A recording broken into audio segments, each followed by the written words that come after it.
नमस्कार, सत्यहिंदी.com में आपका स्वागत है। एक नजर अब तक की सुर्खियों पर।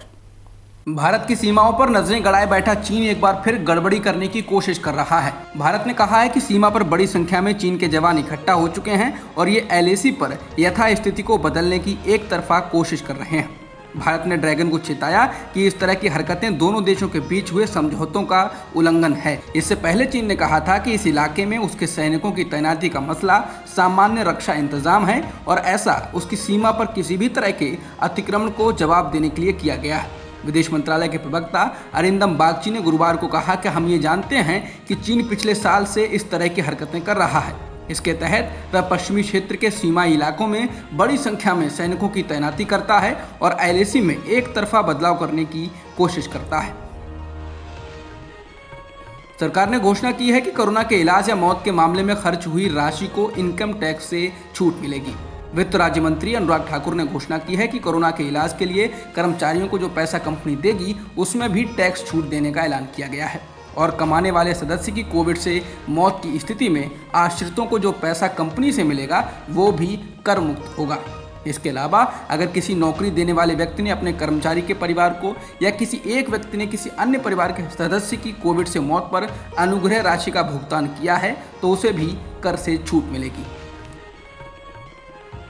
पैन और आधार को लिंक कराने की आखिरी समय सीमा को 3 महीने के लिए बढ़ा दिया गया है, जिसके बाद अब इसकी डेडलाइन 30 सितंबर 2021 कर दी गई है। डेल्टा प्लस वेरिएंट के मामले अब तक कम से कम 10 राज्यों में मिले हैं। स्वास्थ्य मंत्रालय के अनुसार इन राज्यों में इस नए वेरिएंट के 50 मामले दर्ज किए गए हैं। 3 दिन पहले तक इसके मामले सिर्फ 22 थे और ये 3 राज्यों में ही मिले थे। यह देश में दूसरी लहर के दौरान तबाही लाने के लिए जिम्मेदार माने जाने वाले डेल्टा का ही नया वेरिएंट है। देश में डेल्टा प्लस मामलों की बढ़ती संख्या पर हाल ही में केंद्रीय स्वास्थ्य मंत्रालय ने इसको फिलहाल वेरिएंट ऑफ कंसर्न बताया। इसका मतलब है कि इस वेरिएंट से चिंतित होना चाहिए।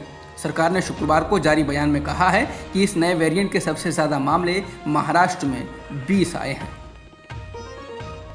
केंद्रीय सूचना एवं प्रसारण मंत्री रविशंकर प्रसाद ने कहा है कि शुक्रवार को दिन में 1 घंटे तक उनका ट्विटर अकाउंट ब्लॉक रहा। प्रसाद ने इसकी जानकारी कू ऐप के जरिए दी है। प्रसाद ने इसका स्क्रीनशॉट भी शेयर किया है। केंद्र सरकार के नए डिजिटल नियमों को मानने में आनाकानी करने के कारण सोशल मीडिया प्लेटफॉर्म ट्विटर की भारत सरकार से तकरार चल रही है और प्रसाद का ट्विटर अकाउंट ब्लॉक होने से बात आगे बढ़ सकती है। प्रसाद ने कहा कि ट्विटर ने इसके पीछे कारण ये बताया कि डिजिटल मिलेनियम कॉपीराइट एक्ट का उल्लंघन हुआ है और 1 घंटे के बाद उन्होंने मुझे मेरे अकाउंट को इस्तेमाल करने की इजाज़त दी। आईटी मंत्री ने कहा कि ट्विटर के इस कदम से पता चलता है कि वे फ्री स्पीच के संदेशवाहक नहीं हैं जैसा कि वे दावा करते हैं, बल्कि उसकी सारी रुचि अपना एजेंडा चलाने में है।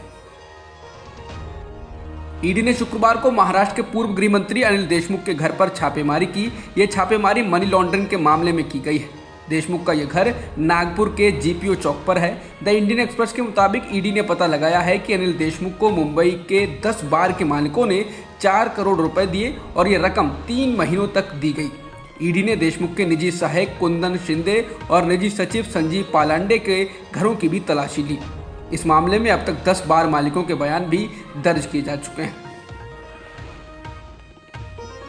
शिवसेना सांसद संजय राउत ने राम मंदिर की जमीन खरीद में कथित घोटाले की जांच सीबीआई और ईडी से कराने की मांग की है। राउत ने कहा कि बीजेपी की राष्ट्रीय कार्यकारिणी इसको लेकर एक प्रस्ताव पारित करे और इस मामले में इन एजेंसियों से जांच कराने की मांग करे। राउत नागपुर और मुंबई में पूर्व गृह मंत्री अनिल देशमुख के यहाँ ईडी के छापों को लेकर पूछे गए सवाल के जवाब दे रहे थे। इसके साथ ही राउत ने कहा कि बीजेपी ने सीबीआई और ईडी की अहमियत कम कर दी है। कोलकाता में फर्जी टीकाकरण केंद्र आयोजित करने और खुद को फेक आईएएस बताने के आरोप में गिरफ्तार किए गए देवंजन देव की अब तृणमूल कांग्रेस के कई नेताओं के साथ की तस्वीरें वायरल हुई हैं। टीएमसी की ही सांसद मिमी चक्रवर्ती ने देवंजन के फर्जी टीकाकरण केंद्र का भंडाफोड़ किया था और उसे गिरफ्तार कराया था। लेकिन अब देवंजन के तृणमूल के ही दूसरे नेताओं के साथ तस्वीरें वायरल होने के बाद बीजेपी ने तृणमूल कांग्रेस पर हमला किया है। दावा किया जा रहा है कि सुप्रीम कोर्ट द्वारा गठित की गई ऑक्सीजन ऑडिट कमेटी ने अपनी रिपोर्ट में कहा है कि दिल्ली सरकार ने कोरोना की दूसरी लहर में जरूरत से 4 गुना अधिक ऑक्सीजन मांगी। ऑडिट कमेटी ने अपनी रिपोर्ट में कहा कि दिल्ली को उस दौरान लगभग 300 मीट्रिक टन ऑक्सीजन की जरूरत थी, लेकिन सरकार ने 1200 मीट्रिक टन ऑक्सीजन की मांग की।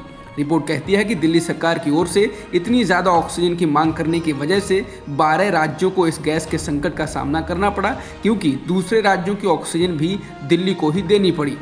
इस रिपोर्ट के बाद बीजेपी नेता संबित पात्रा ने कहा कि तब आपने ऐसा महाझूठ बोला जो अब सामने आया है, सबसे बड़ा अपराध था। बीजेपी नेता ने कहा कि कोई ऑक्सीजन पर भी सियासत कर सकता है, ये भी देखने को मिल गया। बीजेपी प्रवक्ता ने कहा कि दिल्ली सरकार ने खुद की नाकामी छिपाने के लिए पूरे देश में झूठ फैलाने का काम किया। कोरोना महामारी की दूसरी लहर के दौरान सुप्रीम कोर्ट के द्वारा बनाई गई ऑक्सीजन ऑडिट कमेटी की रिपोर्ट को लेकर दिल्ली सरकार ने पलटवार किया है।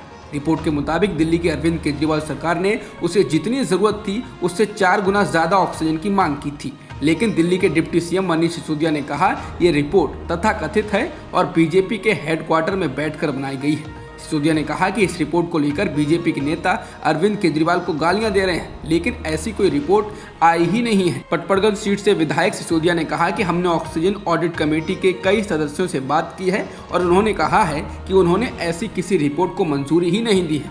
सिसोदिया ने कहा कि मैं चुनौती देता हूं कि रिपोर्ट लाइए जो अप्रूव की गई हो। झूठ की इंतहा होती है। जरूरत से अधिक ऑक्सीजन की मांग करने के आरोपों को लेकर दिल्ली के मुख्यमंत्री अरविंद केजरीवाल ने पलटवार किया। केजरीवाल ने कहा कि मेरा अपराध यह है कि मैं 2 करोड़ दिल्ली वासियों की जिंदगियों के लिए लड़ा। केजरीवाल ने पीएम मोदी पर निशाना साधते हुए कहा कि जब आप चुनावी रैलियां कर रहे थे तब मैं रात भर जागकर लोगों के लिए ऑक्सीजन की व्यवस्था कर रहा था। केजरीवाल ने कहा कि मैं लड़ा और ऑक्सीजन की व्यवस्था करने के लिए गुहार भी लगाई। केजरीवाल ने कहा कि लोगों ने अपने प्रियजनों को ऑक्सीजन की कमी के कारण खोया है, कृपया उनको झूठा ना कहें।